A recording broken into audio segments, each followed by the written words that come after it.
Olá minha joia, sou Hugo Bandeira. Bolsonarista Carol de Tone tentou passar pano para Michele Bolsonaro e atacou primeira-dama Janja com falas machistas, porém Sâmia Bonfim não deixou barato e deu um apavoro de lavar a alma expondo todo o passado da ex-primeira-dama. Espia. Eu queria saber o que a Janja tem feito, além de utilizar esse programa da Aliança Global contra a Fome e a Pobreza como justificativa para fazer viagens internacionais com uma equipe gigante, com um gabinete paralelo, que isso nem tem previsão legal, isso fere a moralidade, isso fere os princípios da administração pública para ficar em hotel de luxo fazendo gastança. E vou dar um exemplo. Pega o Palácio da Alvorada. Quando você fala em Palácio da Alvorada, Michele Bolsonaro, o que me faz lembrar? Ela fazia eventos para receber crianças carentes, para receber mulheres, mães solos de pessoas portadoras de deficiência e fazia eventos para aqueles que mais precisam, para os invisíveis. E agora, quando você pega Janja e Alvorada, o que notícias que você tem? É querendo colocar com reformas imóveis de luxo, já se gastou, gente, no Palácio da Alvorada, 26 milhões de reais. O que o Lula fez para atender os caprichos da Janja, com todo respeito? Sou mulher e tenho local de fala para falar. Ele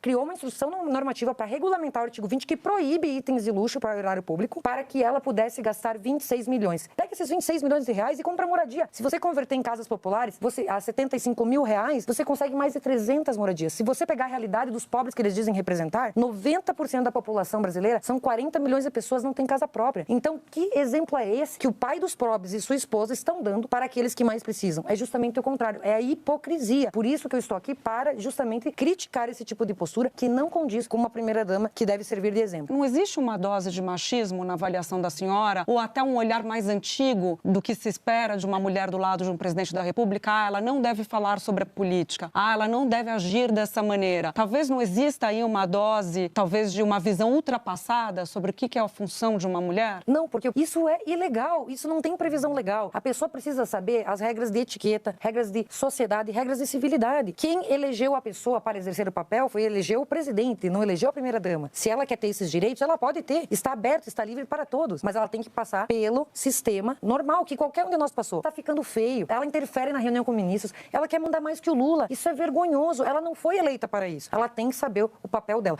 E isso não se trata de machismo, isso se trata de saber o seu papel. As regras são claras, a AGU precisou editar uma medida para colocar limite, porque realmente a coisa saiu do controle. Quero ouvir a senhora, então, sobre isso, sobre os dados que ela apresenta de gastos. Essa discussão sobre se escorar num eventual machismo, mas com a realidade de não ter o cargo político para falar, como é que a senhora enxerga? Bom, primeiro que eu discordo de que a primeira-dama ou esposas de presidentes ou de políticos devam se conter um papel que é meramente decorativo. Eu não acredito que a AGU tenha feito essa normatização para reprimir a Janja. Pelo contrário, é justamente para evitar que se tenha questionamentos sobre o que se pode e o que não se pode fazer, que é o que a oposição faz de forma constante. E eu vejo uma contradição forte nesse questionamento à Janja, porque a Janja não pode participar politicamente. Mas por que raios a Michele Bolsonaro poderia? E eu queria lembrar a deputada que citou algumas manchetes, mas tiveram manchetes importantíssimas sobre a Michele Bolsonaro que a deputada se esqueceu. Por exemplo, quando ela foi identificada como quem recebia os cheques da rachadinha do gabinete do Flávio Bolsonaro. Ou então, quando o Mauro Cid sacava dinheiro na boca do caixa para pagar o cartão, os gastos esbanjados da senhora Michele Bolsonaro. Ou mesmo quando ela se silenciou, porque poderia ter feito uma reprimenda pública às declarações do Bolsonaro, quando ele criticou, chamou a esposa do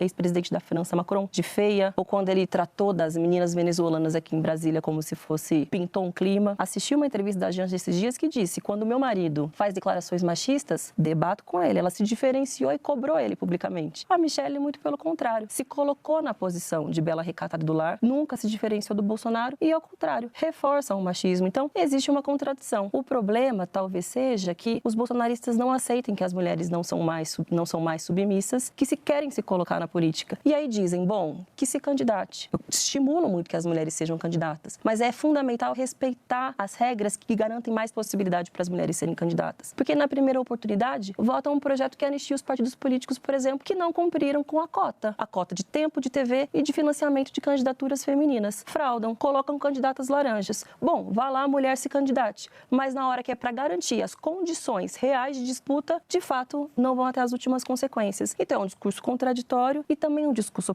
oportunista, mas as mulheres aprenderam a se colocar e, apesar disso, estão indo além, estão galgando seus espaços e cobrando, inclusive, uma fiscalização para que essas leis possam ser, de fato, garantidas para a nossa participação política. Esses dados que a deputada trouxe, a senhora quer comentar sobre a transparência, gastos, etc.? Eu vi uma daquelas checagens de fatos feita pelo jornal Estadão a respeito desses gastos que os bolsonaristas apresentam da primeira-dama Janja, de que eles calculam os gastos de toda a comitiva do Lula, de todos os eventos, inclusive de reformas estruturais do Palácio, como se fossem gastos individuais da Janja, e não como se dissessem respeito ao modelo como o governo funciona. Isso, no meu ponto de vista, também é uma lógica machista. Afinal de contas, se está gastando, se tem estrutura, se tem reforma, quem seria, se não uma primeira-dama? Ora, isso é uma política de governo. Isso é uma decisão da totalidade do governo. É também uma visão distorcida sobre qual é o papel da mulher, atribuir somente a ela.